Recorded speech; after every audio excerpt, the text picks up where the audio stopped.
Welcome. I'm E.G. Marshall. I am a parcel of vain striving by a mere chance held together. Sometimes, perhaps in the silence of the night, when there is a moment for quiet reflection, pause to ask, what is this burning package of desire known as the body? What is this seething mass of chaotic thought known as the mind? Think about it. Some of the answers you get will frighten, amuse, and astound you. Somebody. Our mystery drama, The Smoking Pistol, was written especially... Sed quis custodiet ipsos? Asked the ancient Roman poet Juvenal. But who is to guard the guards themselves? Those who watch over us, those to whom we entrust the right to use the awful power of the state in our name. As you can see, it's not a new problem. For the guards themselves are also human, which means they are neither better nor worse than the best or the worst of us. This has been a bad day for Detective Lieutenant Harry Reinfield. Quite possibly the worst day he has ever known in his life. Harry, I don't know what to tell you. I'm so sorry. I saw him, Jim. I just saw him. I got hot coffee here. He was laying there. Let me pour you a cup. Huh? He didn't even look dead. What's he doing in the morgue, I said. Here. Drink this, Harry. Drink it. What's this 21-year-old kid doing, laying on a slab in the morgue? He don't even look dead. You want to go home, Harry? But then you look close and there it is.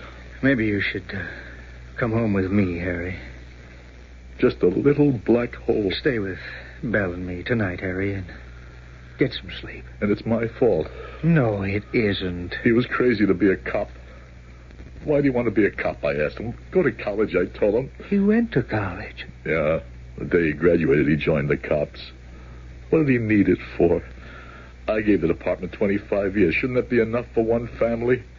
He could have made something out of himself. He made something out of himself? Yeah. Well, here's how it is right now.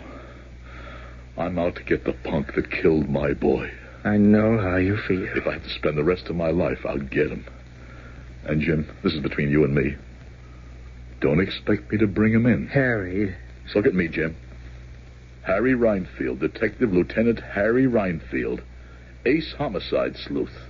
That's what it says in the paper. There's something you... All those cases I solved, we used to sit around and laugh at the stories they wrote about me, remember? We know what police work is, don't we, Jim, huh? Don't we? Sure, Harry. All those cases I solved for the city, for the law, for the taxpayers, for the department. Well, now I'm going to solve one for me.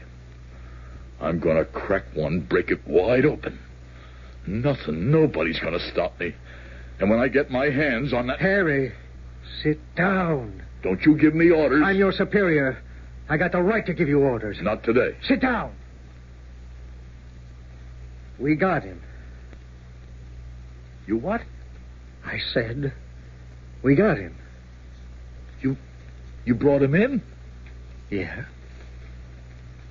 Who have you got? Well, he was there on the corner of Collins and Maple, a gun in one hand, Jerry's wallet in the other, some glassine packets of horse scattered on the ground. Go ahead. Well, what more do you need? What more does the DA have to produce for first degree? It was a drug bust, and the punk had a gun, and... Yeah? Yeah, what's the punk's name? Mason. George Mason. Has he got a sheet? Oh, some little stuff, break and entry, assault. Where is he? Down in the holding pen. I want to look at him. Harry, would that be such a good idea? I want to see the punk that killed my son. Maybe you shouldn't, Harry. Not now. Not the way you feel now. I said I'm going down to the tank.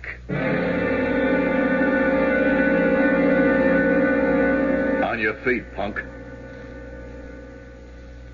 What's your name? You have a name, don't you? Okay, that doesn't matter. So, you confessed yet? Let's hear the answer, punk. Has he confessed, Jim? He won't say a word. He won't say a word, huh? Quiet little punk, right? So, let's go over what happened again. There's this young undercover cop, and he arranges to make a buy from you, right, punk? On the corner of Collins and Maple. You meet. You hand over the junk, he flashes the badge, and you pull a gun, right? Right, punk? What's the matter? Now answer me. He doesn't have to talk, Harry. And you pull the trigger. You kill the cop. That's what happened, right? Harry, you know the law better than anyone else around here. He doesn't have to say a word. Oh, yes, he does.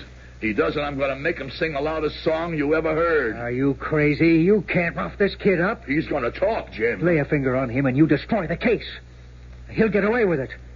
The judge will have to throw it out of court. He's never going to get to court. Harry, you're crazy. No, Jim, he killed my son. Put that gun back in the holster. Don't try to make me, Jim. You're a police officer. I'm also a father. That is, I was a father. You took an oath to uphold the law. There's another law, an older law. An eye for an eye. Now, punk, you're going to die. Harry! Confess, punk. Don't go to meet your maker with a lie in your soul. Don't go with a sin in your heart. Confess now. Confess to me, and I'll forgive you. And I'll send you out of the world clean. You're crazy, Harry. Come on, punk. Confess before I pull the trigger. Jump him, Carter. What? Hold it, Carter. Hold on to him. I'll kill him. You're not going to... Hold on to that gun hand, Carter. Now, hold on. You can't stop me. You asked for it, Harry.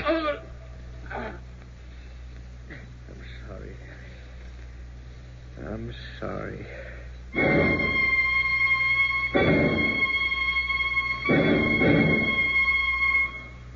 Here, Harry.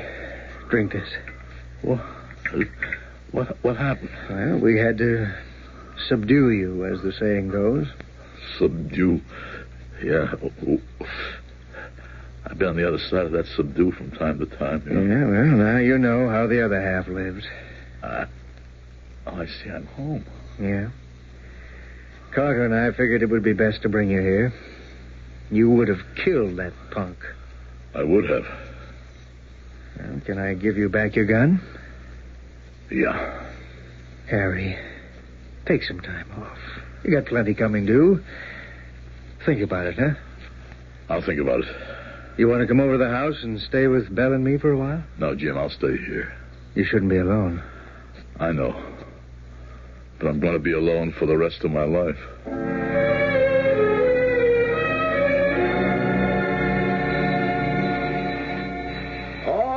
All right, I hear you.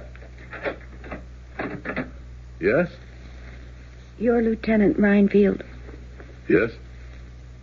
May I come in? Well, It's very important. Important? I'm sorry, ma'am. I can't consider anything as being important today. I just buried my son. I know. I was at the funeral. Well, then I'm sure you know how I feel. Not now, but I will. Because a few months from now, I'll be coming home from my son's funeral. I beg your pardon? My son is going to die. Everybody says so.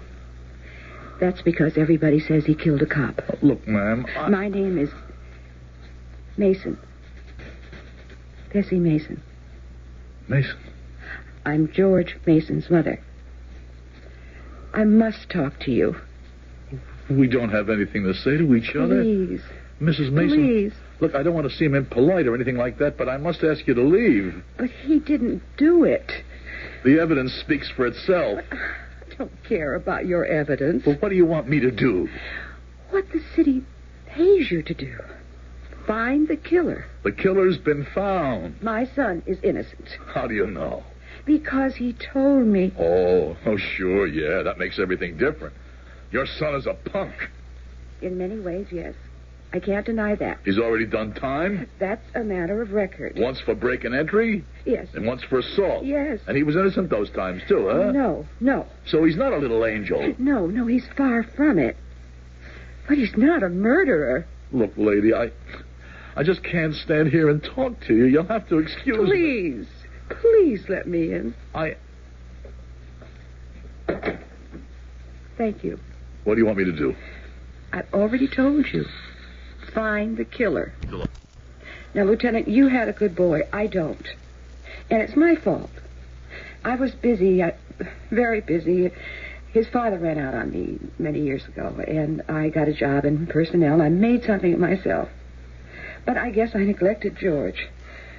Mrs. Mason, please believe me. I can't do anything for you. It's funny how we could always find the wrong kind of friends.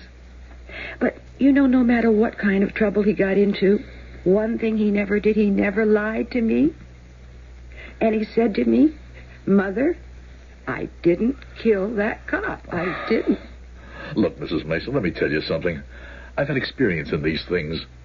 He has to hold on to you. You're all he's got. And so he has to deny it. But I believe him. And by denying it to you, he denies it to himself because he doesn't want to believe he committed murder. I believe him. Yeah. Why don't you believe him? Why should I believe him? Because you're the best detective on the force. Okay. Look, Mrs. Mason, I can understand how you feel, but what you're asking me to do is... What am I asking you to do? The thing you do best. I read the papers. Don't believe what you read. Oh, it isn't true. What they say, that Harry Reinfield is an intuitive detective, that he has a feel for how a case should be. Oh, that's just newspaper talk. Mrs. Mason, on the basis of information and evidence assembled by the police department, the district attorney has asked for an indictment. It's over. Have you been fair to me, Lieutenant? I don't know what you're talking about. I think you do. Have you been fair to my son? Of course, he's only a young punk in your eyes, but he is entitled to justice. He'll get it in court. But he isn't getting it from you. Now, do one thing, Lieutenant. Please. Assume that it wasn't your son who died. Suppose it was just another homicide victim, and you were the investigating officer. Now, would you be satisfied? Mrs. Mason, I have to ask you to leave. All right. All right, I'll go. But I've asked the question. And you have to answer it. I don't have to answer to you. That's true, you don't. But you do have to answer to yourself. He had the gun in his hand. He doesn't deny it. He had my son's wallet. He doesn't deny that either. Well, what's everybody supposed to think, then? I don't know what everybody's supposed to think. I want to know what Lieutenant Harry Reinfield thinks. What ideas are in his head? What does he see?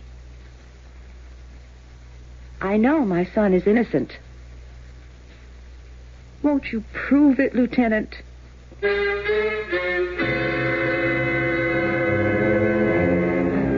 In a recent, highly celebrated public proceeding, a definition of guilt was requested. And it was said that if a murder has been committed and you see a man near the corpse with a smoking pistol in his hand, it would be reasonable to assume he's the killer. The smoking pistol. That does it. Or does it? I'll continue in just a few moments. The victim, a young undercover cop named Jerry Reinfield. The suspect, with the smoking pistol in his hand, young George Mason. The detective, the victim's father, Lieutenant Harry Reinfield. The case is open and shut. That is, it should be. But the suspect's mother, Bessie Mason, believes her son is innocent. Well, faith can move mountains, or so we've been told. Mrs. Mason, I must ask you to leave. All right. I'll go. Because I know the kind of man you are, Lieutenant. You swore you wouldn't rest until you found your son's murderer. He's been found. Are you sure? Are you sure?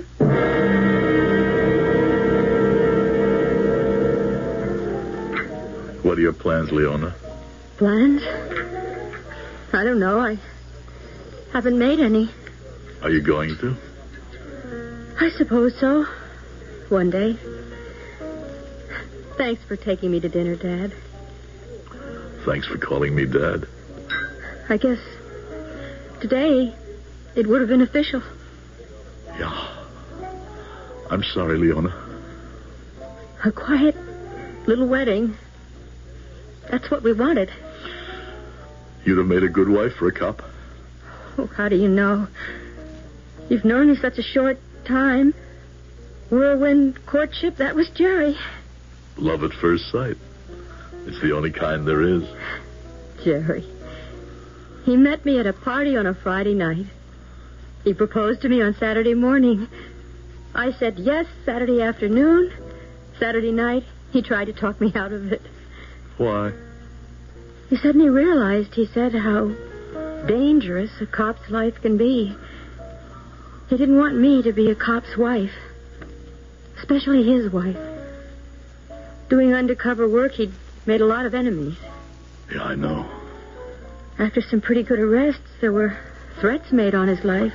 Yeah, we all get those. He tried to talk me out of it, but by then it was too late. I was in love with him, too. I know how you feel, Leona. But you're only 22. Life has to go on. I suppose it does. Although I wonder why. You think so now, but time will pass. You'll find another guy. I know. That's why it's so awful. That night, he was supposed to come over for dinner. And he said, I'm going to be late. I have to meet a fellow all the way across town, corner of Collins and Maple. Collins and Maple. And I said to him, Jerry, this is confidential. How can you tell me? And he gave me that smile of his and said, you mean I can't trust you, honey?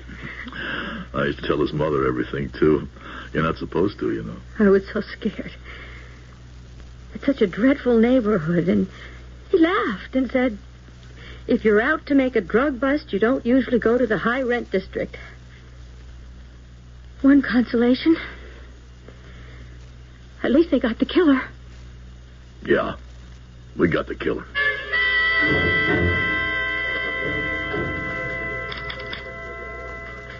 The latest manpower allotment. Allotment? Is that one L or two? 2 L's. Huh? What are you doing here? My son goes on trial tomorrow. Look, Mrs. Mason. I tried to get you at home, but you're never there. Mrs. Mason, I've already told you there's nothing I can... I know what you told me. I've come here to ask you a few questions. I'm busy, and besides, there's no use... Questions you should have asked yourself.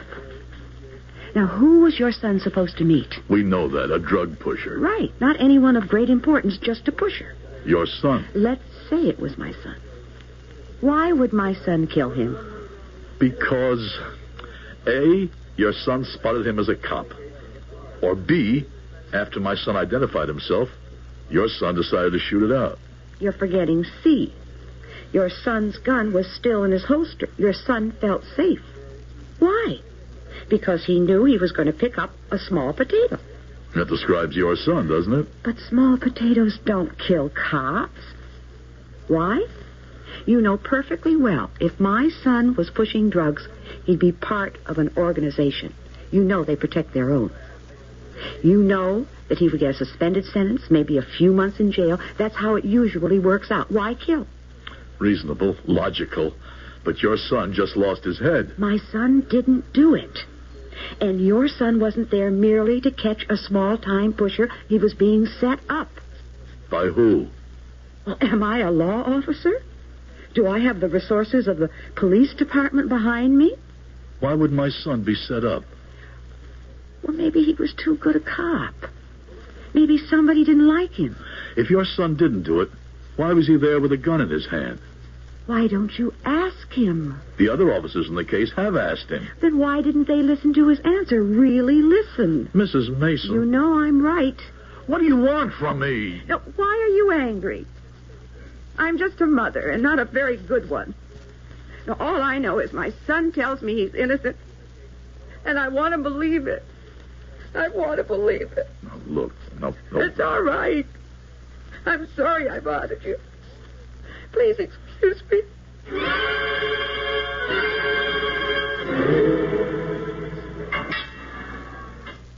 Okay, Pete. I'll bang on the door when I want to see you. No, God. Don't leave him in the cell with me. He'll kill me. Ah, shut up. See you later, Pete. Don't go. He'll kill me. I said shut up. Well, what do you want? The truth, punk. I got a name. It's George. George Mason. To me, you're... You can't kill me. I'm not gonna kill you. What do you want from me? What are you doing here? Your mother wanted me to talk to you. My mother? You mean my old lady asked you to come here? And I'm doing this for her sake. Yeah. Yeah, Bessie's still a good-looking dame, ain't she? I'm gonna let that pass, but don't press your luck. So, and she's cut up about me. Well, it's the only time. What do you mean it's the only time? She never knows I'm alive, except when I'm in jail. Is that so? Yeah. She's a very busy dame, you know. Works at a big, important job. Runs with big, important guys. Look, I'm not here to talk about her. I want to talk about you. She always gets guys that do things for her. I don't care what it is, you know, even something like this. Well, look, you're here. What happened that night? You wouldn't believe a word. Well, tell it to me, then. I already told it 100 times. Make it 101. Let's start with what we've got. You were on Collins and Maple, huh? Yeah, you know, Collins and Maple. It's a place for all kinds of, you know, weird characters. And you were looking for some loose change, huh? I'm coming down Maple, and just as I get to Collins, I hear voices. Voices? Saying what? I don't know, just voices. I can't make out the words. Anyhow, I hear a shot, and I hear steps running off, and I hear somebody moaning, so I go around the corner, and it's dark. I see someone laying on the ground. I bend down. He's dead. How did you know he was dead? You can tell when somebody's dead. So I figured, why does he need his wallet? Where he's going, he don't need nothing. So I reach inside his jacket, and there it is. So now I hear footsteps coming around Maple, see? And I get scared. There's this pistol laying on the ground. So like a chump, I pick it up. Maybe I need it, you know? And the next thing I know, there are these two guys pointing guns at me, and they yell, "Freeze! Police officers!" And that's the story. Yeah. Some story. I told you wouldn't believe it. Go back to the voices now. I'm not even sure they were voices. Well, what were they, then? Well, you're walking down the street, mind your own business. You hear like a hum of, you know, maybe people talking. Who pays attention? And then bang, the shot. You say you heard footsteps running off. Did you see anybody? Well, by the time I turned the corner, whoever it was got away. What did the footsteps sound like? For crying out loud, what do footsteps sound like? Were they heavy footsteps? Well, did it sound like it was a big guy? Heavy step? Oh, I see what you mean. No, they wasn't heavy. They were light. Light? Yeah. You could almost picture a guy that, you know, by the sound of the foot. Yeah, I see what you mean, yeah. Okay, get over it. How do you picture this guy? Well, no, wait a second. I don't picture him as a guy at all. It was a dame. A dame? Yeah. You ever listen when a dame is running down a sidewalk, a dame with heels, you know? It makes a sound like rap, tap, tap, click, click, click, you know? A dame, huh? Yeah. Why didn't you say this before? Nobody ever asked me before. Who believed me? You? Do you believe me? Or you just trying to score some points with the old lady? I think it's time I got out of here.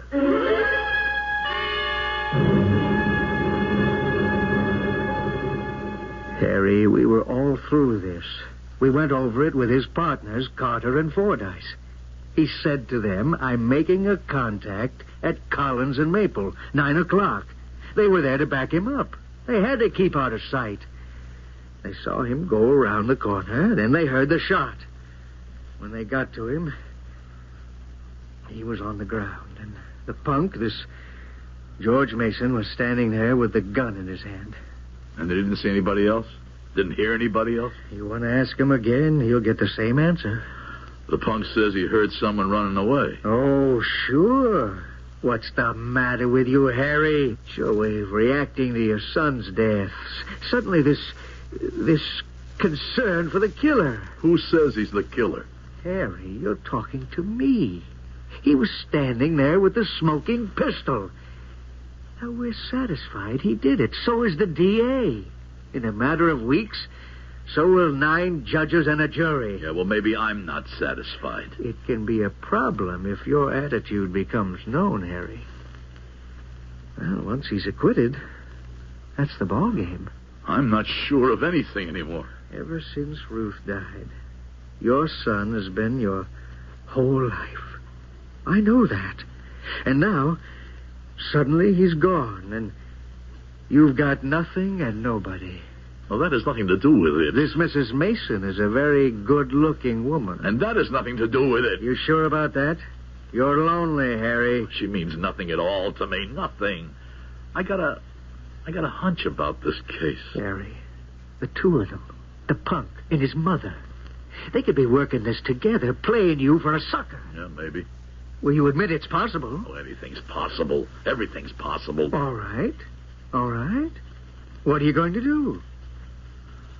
I'm going to nail it down. How? I don't know yet. I've got a hunch. And as far as it goes, it's crazy. But I'm going to run it down. All the way down.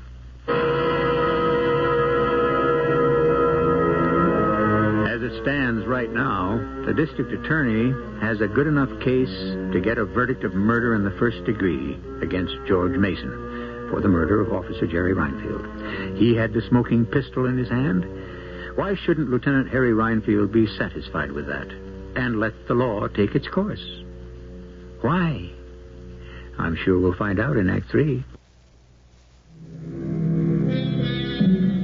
The world, according to Lieutenant Harry Reinfield, is a place of feelings and hunches. Yes, people do pay lip service to something known as facts, but there's nothing factual about the truly important things in our lives. Do we consider facts when we love? Do we look for facts when we hate? Do we require facts to support what we believe? And what is a fact, anyhow?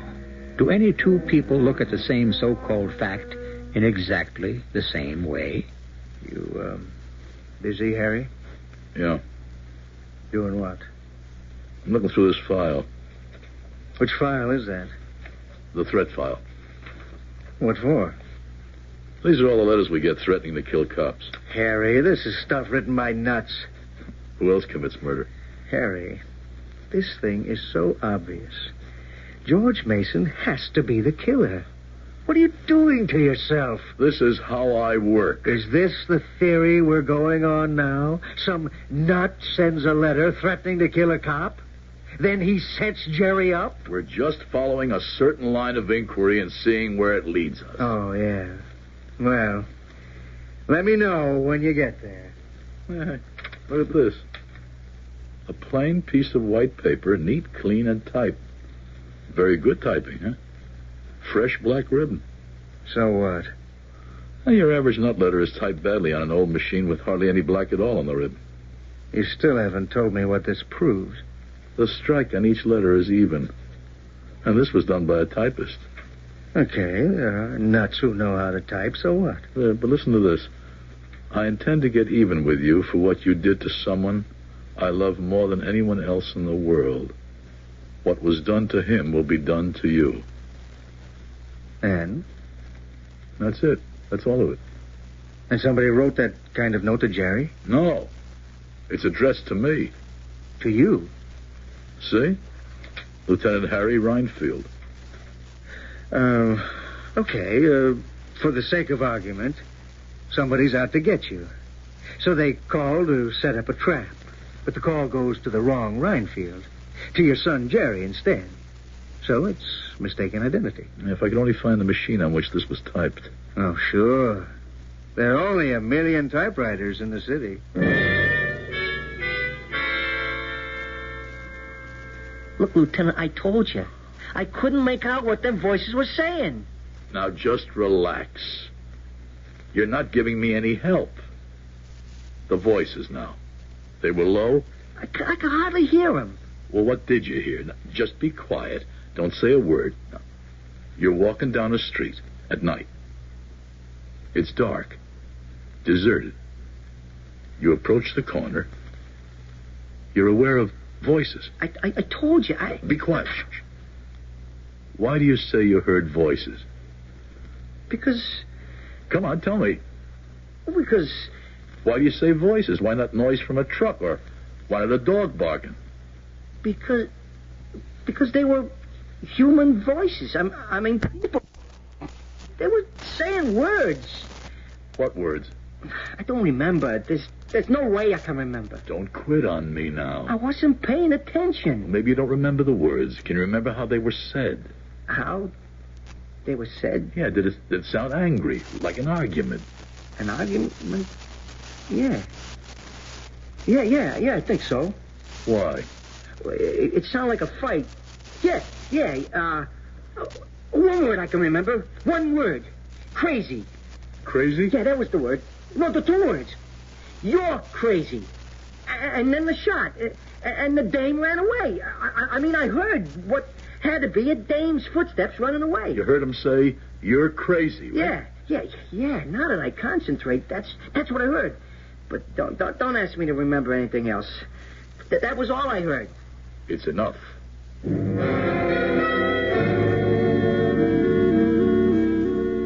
The question is, what did I ever do to anybody that would make some dame want to kill me? Harry, where are you getting all this from? The note was written by a woman. How do you know? We agree it was done by a professional typist, huh? Well, there are plenty of men who are professional typists. Yeah, but George Mason says he heard a woman's footsteps. If I were in the spot George Mason's in, I'd say anything. Oh, work with me on this, will you?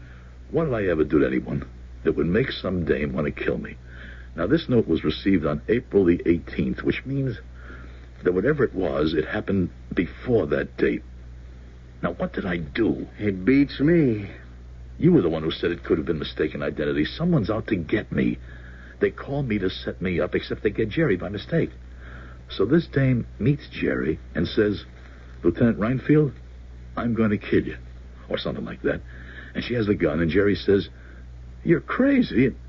That's what George Mason heard. The question is, whose husband or whose boyfriend did I kill? You didn't kill anybody, Harry. Yeah, I know that.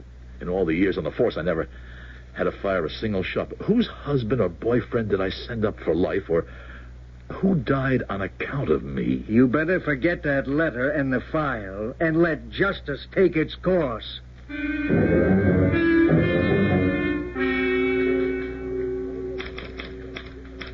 Lieutenant.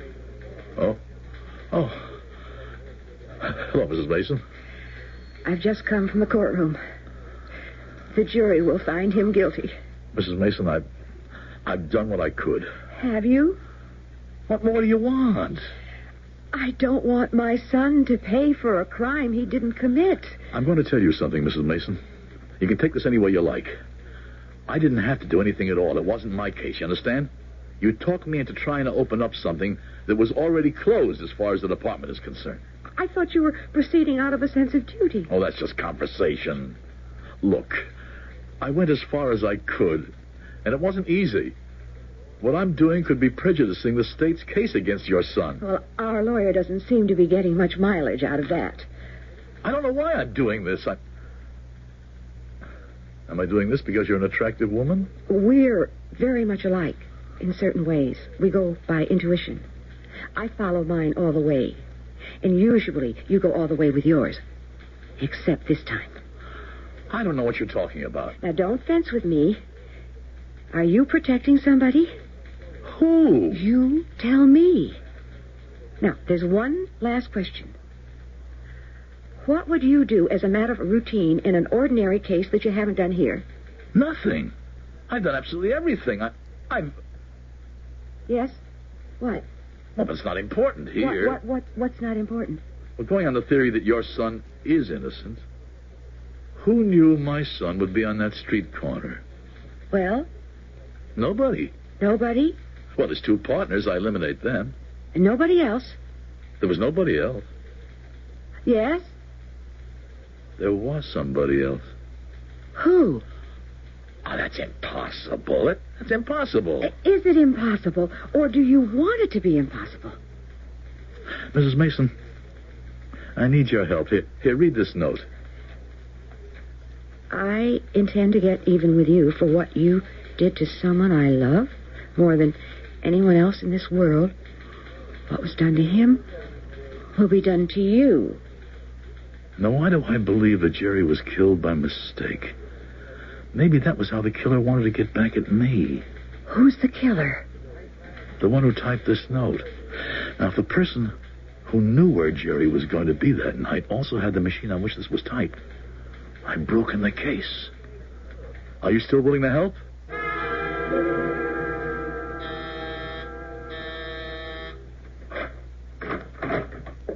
Yes? I'm sorry to ring your bell this late. I just moved into the building. Do you have a typewriter? Yes, why? Miss... I see your name is Lewis. Leona Lewis. Miss Lewis. My name is Smith, Mrs. Smith. I have to fill in this lease form and drop it off to the landlord's office first thing in the morning, and my typewriter broke down. I know it's an imposition. Oh, it's all right. Come on in. See, I have an electric, and when something goes wrong... Well, there it is on the table. You don't have to take it out of the case. Oh, thank you. Oh, I see you're packed. Are you moving? Yes. Going back home. Home? The Midwest. There's nothing here for me anymore. Oh, this is a very good machine. I keep it that way. Learned it from my father. He was a first-class machinist. Was? Yes. He died. Oh, I'm sorry to hear that. Was he ill? He had a sickness there's no cure for. Have we met before? I don't think so. You look familiar. What was the sickness? A broken heart. You see, my brother had been sent to prison. Oh, that's awful. And my brother died there in an accident. Oh. I wish I knew why you look so familiar. I've seen you somewhere recently. Oh, finished. Thank you very much, Miss Lewis. When my brother died, it killed my father. The grief was too much to bear. Oh, well, I understand, but those things can't be helped. Oh, don't say that. I was able to help it. Really? Yes, very much. Wait. Now I know where I've seen you before. Your name isn't Smith. It's Mason. Your picture is in tonight's paper. Your son is on trial for the murder of that cop. Don't say that. Cop. He was your fiancé. So that's why you wanted a sample from my typewriter. Yes, and I've got it. Well, you won't keep it. I don't see how you can take it from me. I can. Just don't make me use this. Now, shooting won't help you. Oh, it'll help me. No, you can't kill me. I won't have to. You see, first you will place that paper you typed on the table. That's it. And now you will walk into that closet. It's not going to help. We know that you killed Jerry Reinfield. Who knows? You? What can you prove? I'll destroy the paper. I'll lose the typewriter where no one can ever find it. And it all comes down to your word against mine. Why? Why did you kill him? The idea was to kill him so his father would know how it was with my father. But he must have been a nice boy. Yes. That's why I had to kill him quickly. I was starting to fall in love with him. Okay. Now get into that closet. Oh. Open the door. Inside. Oh. Now, get out of here. Get rid of the gun and the typewriter. Hello, Leona.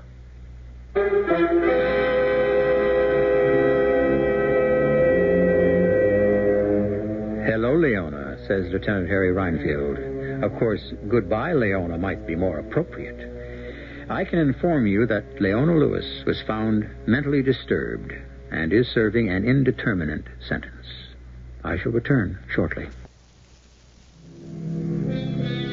Well, now, you talk about facts. And yet, wasn't it Supreme Court Justice Oliver Wendell Holmes himself who said, "The decision will depend on a judgment or intuition more subtle than any articulate major premise"? Yes, it was. And so what you should do is follow your own subtle intuition and attend us here on this spot on your dial. Our theater was sponsored in part by Buick Motors. E.G. Marshall inviting you to return to our Mystery Theater for another adventure in the macabre. Until next time, pleasant dreams.